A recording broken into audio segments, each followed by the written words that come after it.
to introduce Mr. Vince Vaughn. And Mr. Tory Kittles.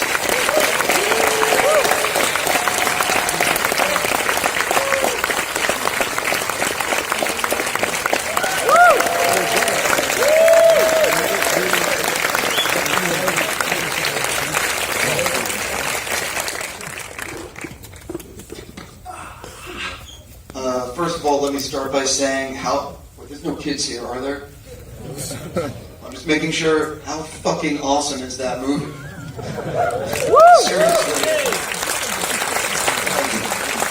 I love this film. So I have to start with, I think the most important thing. Many years ago, before you were very well known, you filmed a movie that was very popular called Swingers. That wasn't in there, sorry. That's true. We are very close to the coffee shop where you filmed that. It's like right up the street at the 101 Cafe. I don't know if that's what it's still called. When was the last time you were there? It's been a long time, but it did switch ownership while we were still living in Los Feliz, yeah. But we used to meet at that coffee shop, John and I. The building that is the building that he lives in the movie, which was great at the time. I think they painted it. So that's really where he lived. We didn't have the biggest budget for Swingers at the time. But we used to go to that coffee shop, and every day we would sit and talk about the script and how we were going to get it made and what we were going to do. So that place was like command central for trying to get Swingers made, that coffee shop. So for people that don't realize, it's literally right up the street. It's totally still there. That's right. Marty and Elaine are still there at the Dresden too. You've worked with Zoller before, but talk for both of you. Talk about your first meetings with him and what struck you about those meetings and wanting to work with him. I didn't meet with him before he gave me the part. Zoller came to town. He saw every actor, but I couldn't be seen. I was doing a play. And so, unbeknownst to me, Vince, who I've known for a while, was advocating for me behind the scenes. And I got sent the script, read it after a show, got on the phone with Zoller the next day. We talked for about 30 minutes, nothing too elaborate. I told him I loved the script. I knew exactly what to do with the part. We were both Florida boys. He said, I'm going to offer you this. That little Hollywood voice in the back of my head went, bullshit. But the next day, he offered it. And so I didn't meet him until, I was already hired and we started rehearsing. That's awesome. Yeah, I met Zoller because I was sent Brawl and Cell Block 99 in my agents at the time. Yeah, I wasn't familiar with Zoller at the time, but I remember it was sent and I kind of was like, you're not going to do this movie. And then I read it and I said, well, gosh, this is the best thing I've read in forever. And then I immediately went and watched Bone Tomahawk, which I loved. And so I went and did Brawl and had such a great experience with Zoller. He's such a unique voice and a tremendous filmmaker. And so when it came for this movie, me and Tory known each other for probably 20 years. Yeah. So we used to, very good friends and hung out a lot. And so when Tory's name came up, I've always thought Tory was a terrific actor, but it was really Zoller was a fan, and I think it's really it's just who Craig is. He really doesn't follow or care trends or what is makes sense for financing, or he just kind of likes what he likes defiantly. And he was just a really big fan of Tory's, and watching Tory, he said, this is the best guy for the part. So I said, you really, making a great decision. But it was really, Zoller was definitely impressed, and rightfully so. But you know what he was actually a fan of? He was a fan of the worst pictures I've been a part of. Seriously, there were things that he knew that I was trying to forget. But he was a fan, and what he said to me, he was like, I saw consistency even in the bad pictures. So. I asked Zoller earlier today for a question for each of you, so this is not mine. This is coming directly from him. For Vince, how many sandwiches did you eat in the car scene? That was one we kind of had fun with. It was scripted there, and then I started saying, well, can I add some salt? We started playing around and Mel had ideas, and so it just got out of control. But I don't remember. I think it was probably maybe 2.5 or 3. it's unclear. I started to really start with a very small amount left, but take a couple of bites of not the largest piece of sandwich. But yeah, that was, I don't. It's one of those days you show up and then this becomes a focal point way more than we intended. Tory, talk about the careful framing and staging that was required for the opening sex sequence. Oh, shit. You look great in that scene. I don't know what you're oh-shitting about. Thank you. It's like, why are you oh-shitting? No. You know, it was a very small location, tight space, and it was a closed Tight. space. That's right. My man keeps it tight. He looked good. But it was a closed set, and so video. This is what I remember about the scene. Video Village was right behind me, and Barb, our script supervisor, was the only one in Video Village. Zoller likes to be next to the camera, so he was there, and Benji was there, but she was right behind me, and so what I realized right when I laid down onto the bed that she had an eye full of ass, mine, and we start shooting the scene, and she would walk over to Zoller, she would whisper in his ear, and we did that a couple times, and I didn't know what was going on.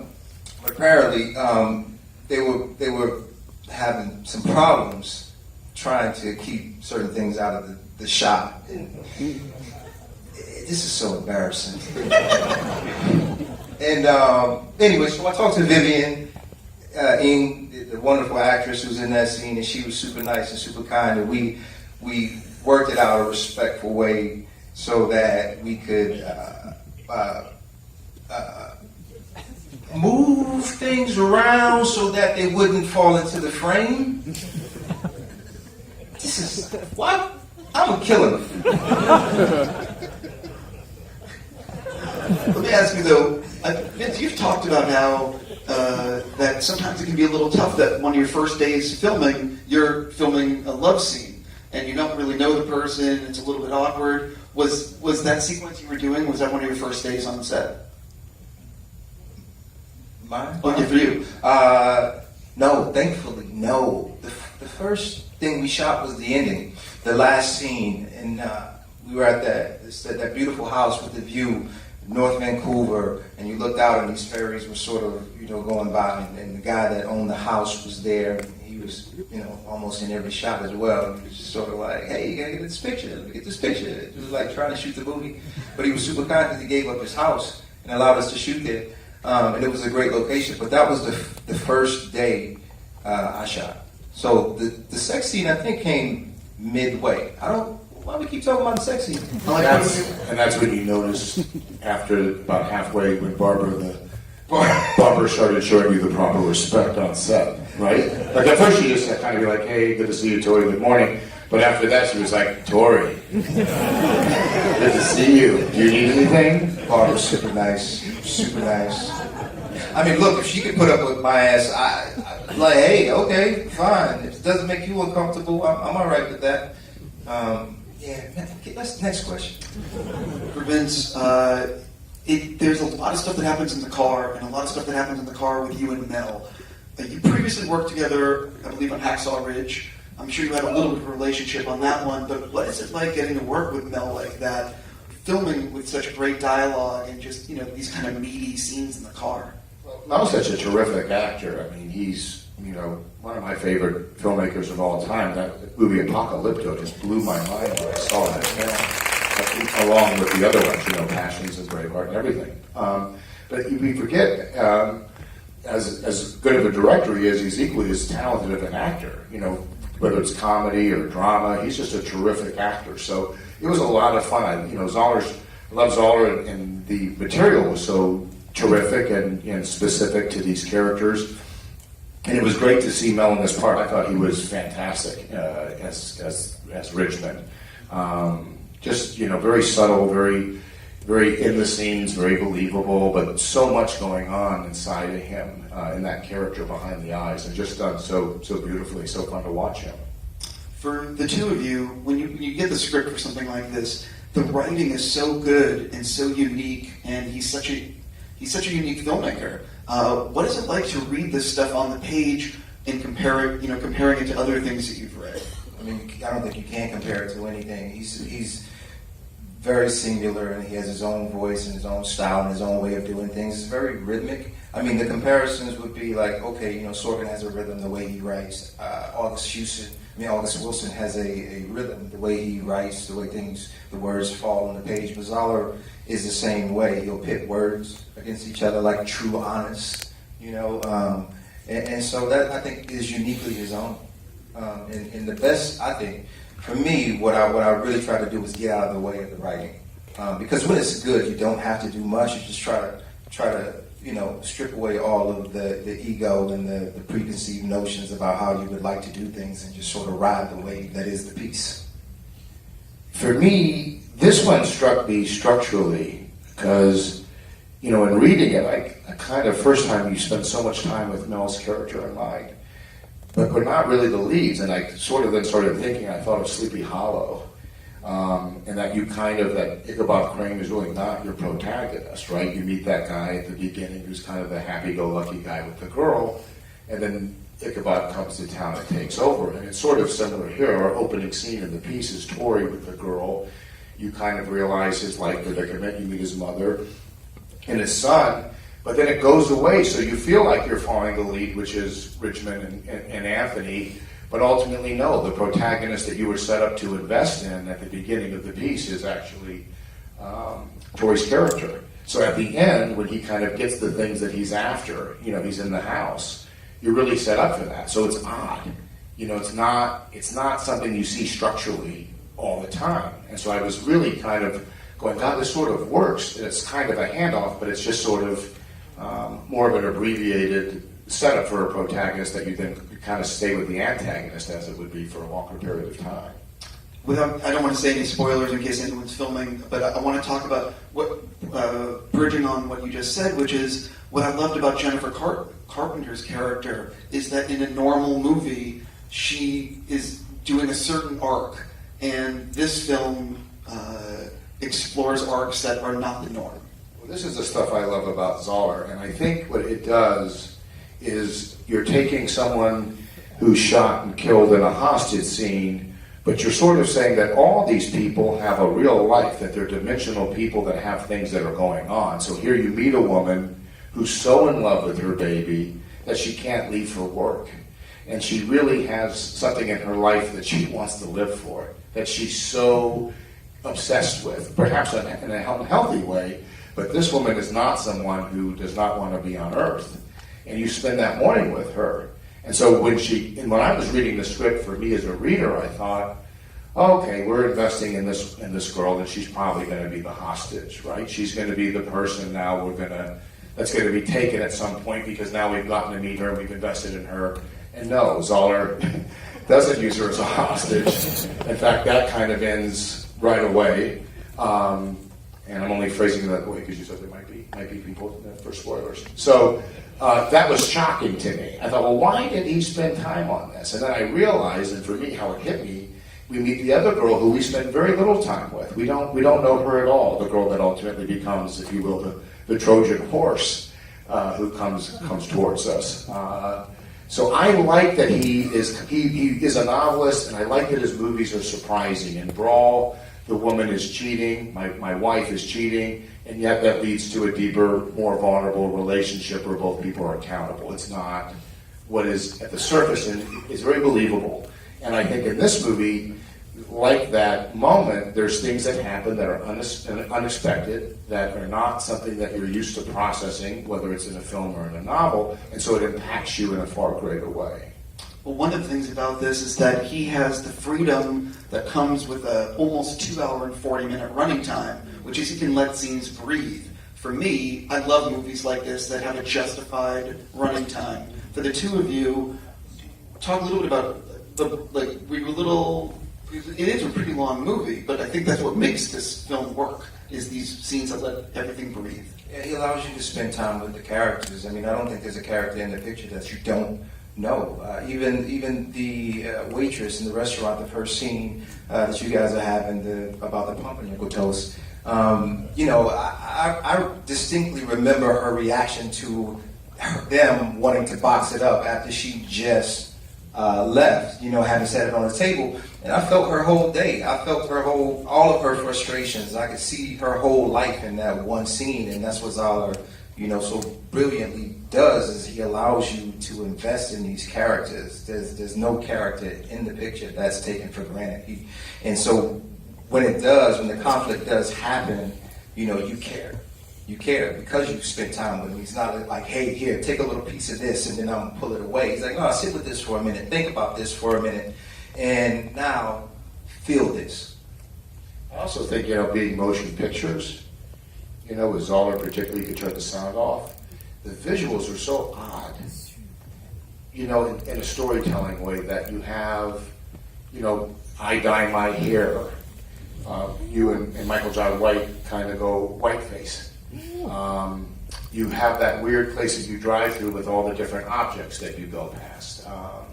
The image of the guy on the ground from the bank, from the car driving. So you're also processing, visual things. They're all around you. And each time I watch the movie, it's almost like a frozen painting. That's kind of an odd, strange, put together painting that's actually sort of beautiful and says a lot in and of itself. I actually wanted to bring up what you got working with cinematographer Ben. I want to make sure Benji Bakshi, who also shot Bone and Brawl. Yeah, Benji family or friends. So I'm just curious if you could just share some stories about working with him and what he brought to the table. Benji's terrific, and him and Craig work very much in tangent. I think that the shots to them are, they're telling the story. I think the nice thing is everything kind of complements each other, but there's definitely a lot of point of view and thought, in these frames, and yet I think that they don't overwhelm the piece. It's not, so important and try hard. It's complementary. Everything sort of works well together, but I think that, everything that you're seeing is very specific and thought out. He's also like a set ninja. You never really hear him, while he's setting up these shots. You don't know. He's just sort of quiet in his space, but, when you do see him working, he's thinking about it. You know that he's creating this canvas and this texture that's going to, pull you into the scene. How much, I'm not familiar with how much is storyboard in the moment, how much is storyboard pre-vised, and how much are they figuring it out in the moment? Well, we don't change much. We rehearse the scenes in so much that we'll read through them. They're not always necessarily blocked. And there'll be conversations occasionally with blocking or where should we stand or how does it play out. But it's not like you're just showing up and falling right into something. Craig has a very strong opinion about what he wants, but he's also able to get to the location and sort of find that with the different departments. I'm curious, I love the music in this fucking thing. Yeah, listen, everything about this movie is fantastic. This is just one of those special films. The guy that is singing in the song, and you guys make the joke about who's singing, is it a woman or a man? That's actually Zoller singing. Yeah, but not in traditional Zoller voice, to be fair. Yeah. It doesn't sound like that. But I just marvel at it that this guy writes all of those songs. He literally, as he's editing the movie, he writes and composes all of those songs. And then he has like the OJs perform those songs.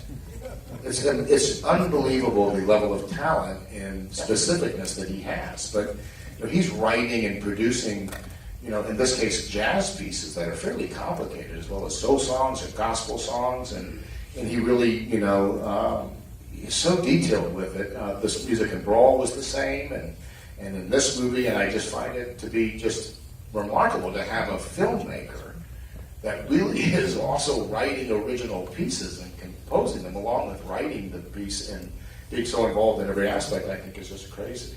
I think Clint Eastwood maybe composes some stuff, but I don't know many filmmakers. Or am I wrong? Are there other filmmakers that do that? Yeah, I'm not aware. The composing and writing of songs, I'm not aware of. Yeah, I think Eastwood did for Mystic River, but he's not singing. Very true.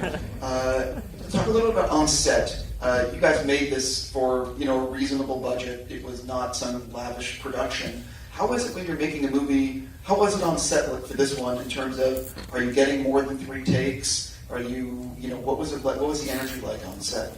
It's grueling. It's a grueling shoot. I mean, Zoller says this. It's just the nature of the ambition of the page count and the budget and all of that kind of stuff. So it's, I mean, these guys had it very challenging because you guys were sitting in makeup for very long periods of time. It's a lot to get done. I mean, Brawl was similar in some ways. It's worth it, and the movie's, everyone's there and committed to it. But it could be a very, very long process. That being said, we never walk away from a scene without Craig feeling like he has what he wants. And if you ask for another take, he will accommodate you most times. Did you guys ever did you ever shoot the rehearsals, or is it always the rehearsal and warm up a little bit and then you're shooting? Well, I think we rehearsed a couple of weeks before we started. I think at least a few weeks. Mel and I got together. Didn't have any scenes with you, which sucked. Yeah. Michael and I rehearsed together, and so by the time we got to set, we were all of us were living pretty close to living in those characters, and so it wasn't too much of a rehearsal. We would do a run through, or we talk about it, amongst ourselves, and then we step on and then we'd shoot it. So it wasn't too much rehearsal. We didn't do too many takes either. If Zoller felt he got something early, then he got it. He didn't feel like he needed to overshoot it. But if he didn't get it, like Ben said, he's very specific. He knows exactly what he wants, and he'll spend time to get it the exact way he wants. Memorable moments from filming for each of you. What's like the day or two that you are always going to remember? I have no interest in being white. That was not the answer I was expecting. No, you're right. That was tough. I asked Zoller because I was like, what's the idea? Like, what's Henry Johns' idea behind the white face? And he said to me, well, Henry's idea is, how else can you walk into a bank with a gun and nobody pays attention to you? And I thought, yeah, that's about right. Unique memories from the set. Let's see. The final sequence, if you will, with the van and all that, I just felt like I was in a museum of modern art or something. It was just the aesthetics of it was so just kind of vacant and specific with like the van, and then we put the mask on, and that whole set experience felt like almost we were floating in a different space. It was so late at night. We were only shooting, obviously night shoots, so you kind of get tired and get fatigued. And then what we were shooting was so kind of climactic and odd, and just all the cars and props that were involved. That was very almost like a haze. Was Anchovy always in the script? Anchovy was always in the script, yeah. I think it says a lot that the character has somewhat of a conscience, and that there's things that, obviously what I like is all the characters are complicated, but I think it suggests for Anthony that he's attempting not to swear. And it goes along with not really being gung-ho to jump into this case from the beginning. So it's comedic, but it also is saying like someone who is oddly choosing not to participate in kind of vulgar language. And then of course he is, brought along with his friend against his better judgment. It's sort of a morality tale from those characters' point of view.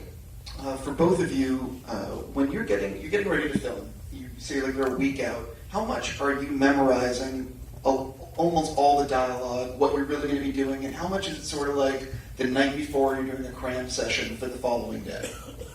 Oh, I like to know it all so that I can forget it. I don't like to learn on the fly. I like to spend time with it, and that was one of the benefits of having a rehearsal period, was that you can actually, get it inside your bones. I like to say, there's a guy I work with. I think he's here tonight. Tom Draper, who's my acting coach. I always run over things with, and so I like to know it so that I can forget it.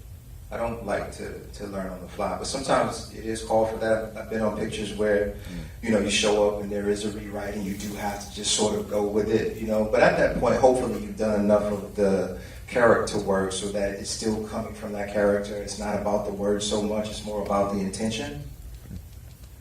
I like to memorize it and then forget it, so then I'll have to revisit it the night before. But I like to be off book with it well before I get to shooting, but then I won't look at it too much prior to that once you're kind of in the flow of shooting. So then the night before I'll kind of go back to it. And I do think more, it's like improv, you sort of, you kind of have ideas about it and you sort of drop it and just kind of go into the scene and listen. And sometimes see what happens, There's preparation, I guess, to forget. I've spoken to some actors that love to listen to music before a take. Some love to do push-ups. I've heard so many different stories about what people like to do on set. For each of you, how do you typically like to work on set, and how did it gel with the people around you? A lot of push-ups and music for me. I'm cranking the tunes. I'm pumping up the pecs, and then I'm looking to shoot. That sounds awesome. But there are people who like that.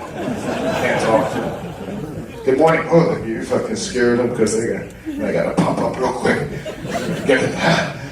And then the scene. I'm talking about my process. Yeah, exactly. Yeah, I think there's a time and place to do stuff depending on what the scene calls for. I have used music because I think music can take you so far emotionally so quickly, but it's not a constant for me.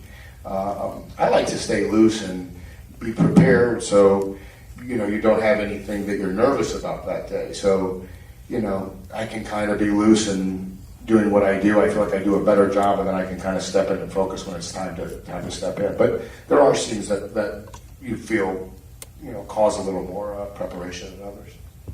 I for this, we did a screening of Brawl in Cell Block 99 right before we started shooting, and I was blown away by Zoller's music, and so I started listening to that soundtrack. So I listened to that soundtrack all throughout this picture. And sometimes I use music because, like Vince said, it will take you emotionally to places, and it's a good way to zone out sometimes on the set. Put your headphones and listen to something to set a mood or a tone that you want to achieve. But yeah, I've done push-ups on sets too. Nothing wrong with that. Right before the love scene, did you pop out a set? Did you get a big triangle set in? Well, Barb, or was that more squats because so, the ass was in play?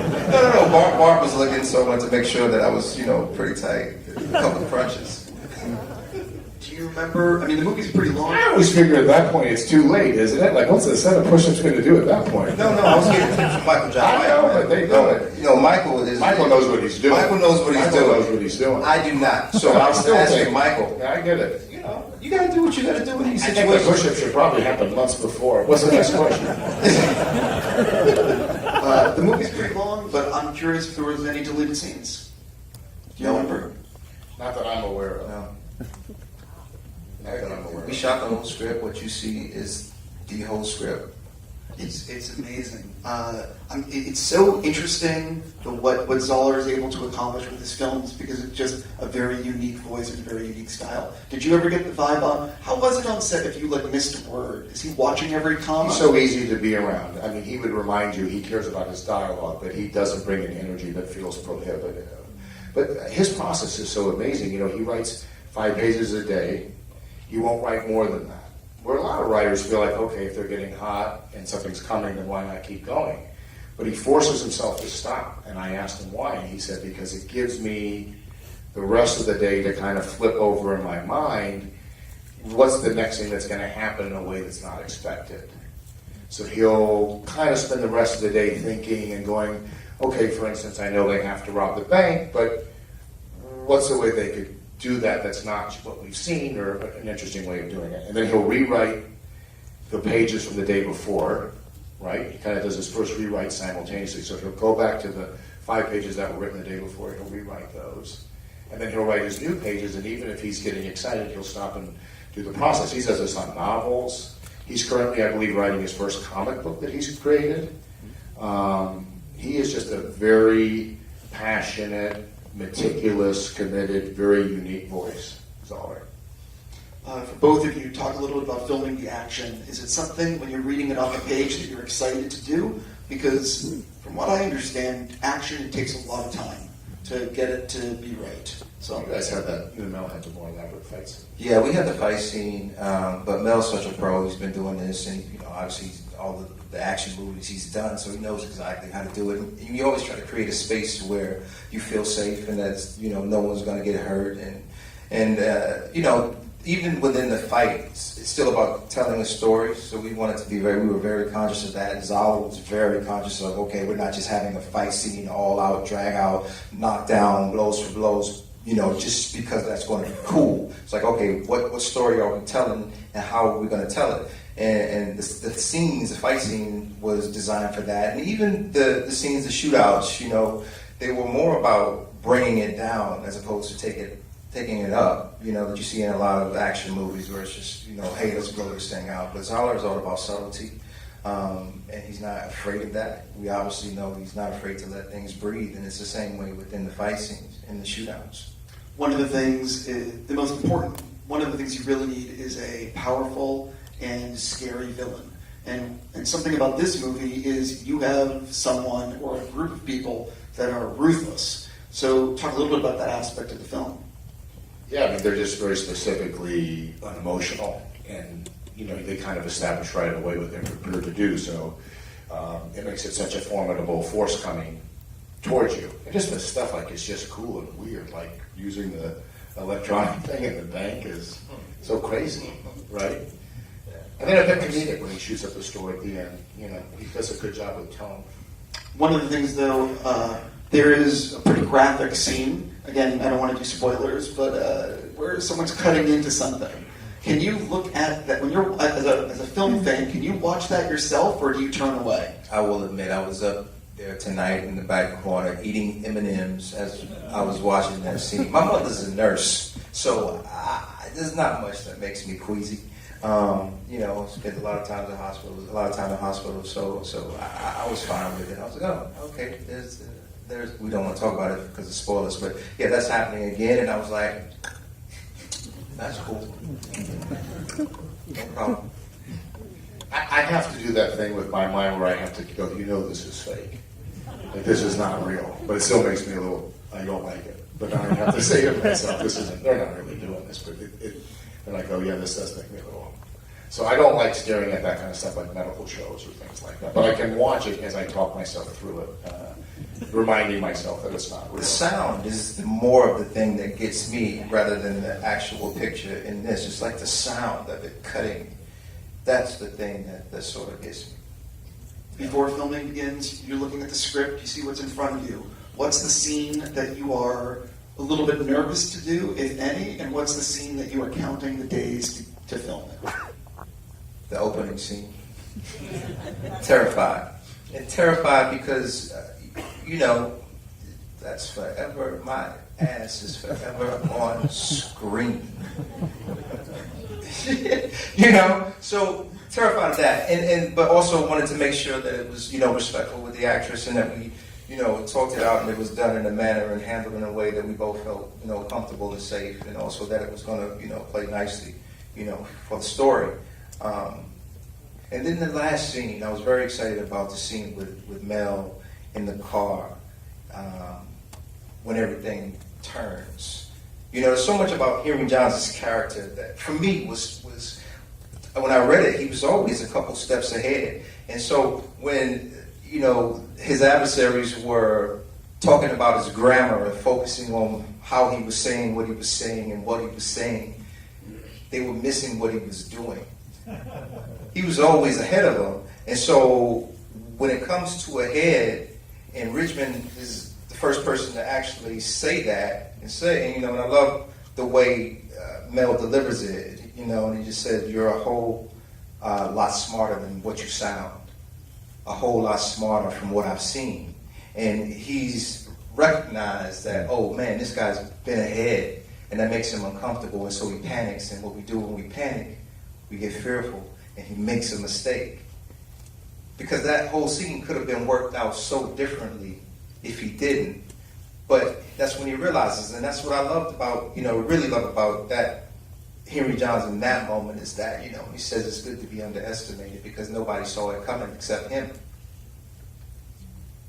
I don't know if there was one particular scene, but I just, the whole piece was really, all our stuff is, to me, just, so fun to go and dive into, just to go be in those situations. And I was excited just to see the stuff that I wasn't in because I liked it so much when I read it, So I wouldn't say there was one particular scene I was dying to do. Just the whole piece I was really excited. You know, it's so rare, sadly, that there's unique pieces that don't fit in. You know, it's hard to not make if you don't want to make a 3-minute pop song, it's really challenging nowadays, you know. So it's just so nice that there's a piece with the voice that, you know, Zoller's whole process. He doesn't test the movies.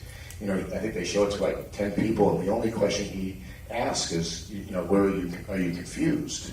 But he's not asking for anything else because he's sort of a singular voice, and I really like that about him, and it's fun and it's refreshing to go to work with someone we're not working from a place that is everyone going to like it, or is all the audience is going to accept it. He's really trying to tell a very unique story that he's passionate about, whether it's the music or the characters or the world or the morality tale, the things. And I also like for Zoller that it's not like he doesn't have a big. When he's not there saying I'm going to change the world, he's just really like enjoying this particular story. So I'm just excited to work with him because it is so different than most journeys are so far more concerned with being like than what it is when you work with Craig. You and Zoller are 2 for 2, both incredible movies. Please tell me you guys have talked about doing something else. We have some other stuff. You know, it's funny, Craig, I should say some other stuff, but he doesn't make it easy on himself. You know, I think it's out as a book, and you should read it. It's one of the most beautiful things I've read. This would be a PG movie. It's a kid's movie. It's in black and white. And the lead of the movie is an orphan that is an animated puppet. And the rest of the people in the piece are human. And it's about an orphan. It's called Hug Chicken Penny. But it's a very, very, very long script, and it's not a very obvious choice, although it's quite beautiful. Really, really well done. So he just writes to his likings and his taste, but it's a terrific piece. I also am curious, one more follow-up for you. You've been working in the industry for a long time. Have you thought about getting into directing yourself? I have. You know, I've collaborated so many times in different ways. I've written things, and I've edited on stuff before and produced things. And I would. You know, my kids' age right now, I've really enjoyed being with them, and I've been having fun going and doing things that I want to do, whether it's Hacksaw or the stuff with Saller. And I really enjoy that Fighting with Your Family, which I got to do with Stephen Merchant, too. Yeah. So I've been having fun picking things that I've enjoyed. I would be open to it potentially, but it's not something that I'm in the immediate pursuing. Yeah, that's another really good movie, Fighting with My Family. I want to see if there's any questions out here. We have like time for just a tiny little bit. Does anyone? It's really hard to see from here. I see something right there. I just want real quick, Ben. Can you talk about the car scene in Brawl? Yeah. That was really the thing that made me want to do the movie. That the character, you realize that he's coming home from a bad day of work. And then he sees that his wife is cheating on him, and that his rage is so high that he tells her to get away from him. And then the car's what's in front of him, and you know you could see someone getting mad and maybe punching a wall or throwing one thing, but this gentleman has so much rage over this that he's going to rip the whole car apart. And it said a lot. And then really, when I got into the ripping of the car, you know, we just sort of went for it. You know. You just sort of have to really let the rage, try not to get enough rage in you that you try to fight against it and let it really overcome you. And then when you're in the scene, it made the scene so much more interesting because you saw what he was capable of, and now he's talking to her, and yet he is somewhat accountable and vulnerable. So that was really just very surprising, and I thought very believable. I thought, I really buy these people. They're not that Zoller's not writing people saying, look, everyone is the best them, or this is how you should live their lives. He's really writing people that are trying to keep their head above water, or trying to do their best, who have their limitations, which makes for very interesting characters to watch. I see another hand raised. I wanted to ask both of you, what scenes did you feel were the most challenging for you guys as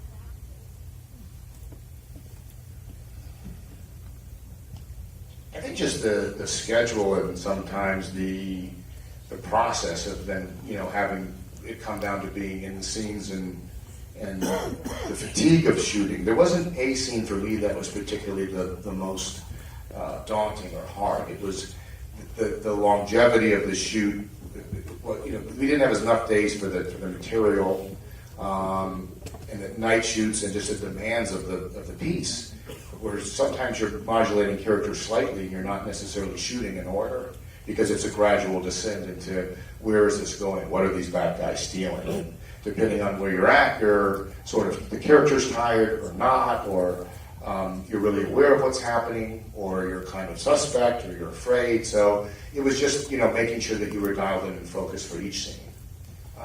Yeah, for me, it was the whole night sequence. It was a very tough sequence. I think we shot it over the course of 3 weeks. 3 weeks, it was the last 3 weeks of shooting.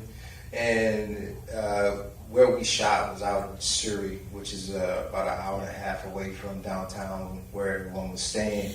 And, we shoot till the wee hours of the morning. We hit traffic coming back into the city. So, the sleep was about, on average, 3 hours a night. At the time, I was also coming up against going back into a show called Colony that I was on at the time, and I was prepping that as well, so it was some overlap there. And so the last sequence was really tough. It was, but I think something creative sort of happens within that space where you don't have all of your normal faculties, and you sort of give into just wherever you are in that moment, in that space, and what's required of you. And I think some really honest work came from everybody within that space, even though it was very tough, but everybody was committed to making it happen. And Zala was, he was the leader in that. But that whole last sequence was not an easy one. I see a hand right there. I'm a big fan of season 2 of True Detective, Vince, and one of my favorite quotes. Thank you. One of my favorite quotes is, "Sometimes your worst self is your best self." Right. I was wondering what that meant to you. I love Pizzolatto, and you were on season 1. Tori was in season 1, and you know Pizzolatto well too. Yeah. I love Nick. I actually was texting with him tonight. Well, I think sometimes the piece is the piece. You don't, overindulge it. But for me, I think he's kind of at that point was attempting to be something he wasn't. Was trying. It's so odd because in that whole thing, I think you meet the character. He's very insecure, not comfortable in the element that he's in. He's trying to go straight, if you will, and be a businessman. And very Vaughn, trying to be articulate and trying to be kind of refined, and it's not his nature. And I think as he starts to realize that he's been outmaneuvered and outplayed and sort of left in the cold, that sort of becomes the realization that sometimes your best self is your worst self. This is who I am. And for better or for worse, I know who I am when I'm this person, and this is where I run my life from, and I'm going to revert back to that at this point in time. This is, at least I know who I am again. And sometimes my best self in that, for the character, I think in that moment is his worst self. That's what keeps him safe. It makes him feel safe interacting with people. On that note, I want to I say... also want to say Jennifer Carpenter is tremendous, so she's so great in this movie. And Don Johnson as well. And Michael was so cool to see Michael, because I always expect Michael to kick someone's ass in a movie, and I love it when he does. And then he does it in this movie, which is so kind of great, because you get to appreciate him as an actor in this. And Mellow Man was so great too. Yeah. How funny is he? Totally. Who do you care? I was just going to say thank you both so much for doing this Q&A. Thank you all for coming out. Well, I want to say to you are just so tremendous. You are such a lover of films, and little movies like this, or movies that are odd and don't get all the main attention, you always go out of your way to highlight them and to help bring them to audiences. And so we are so grateful for everything that you do. And appreciate you. And also thank you to all you guys who came out tonight. And check it out. We appreciate it.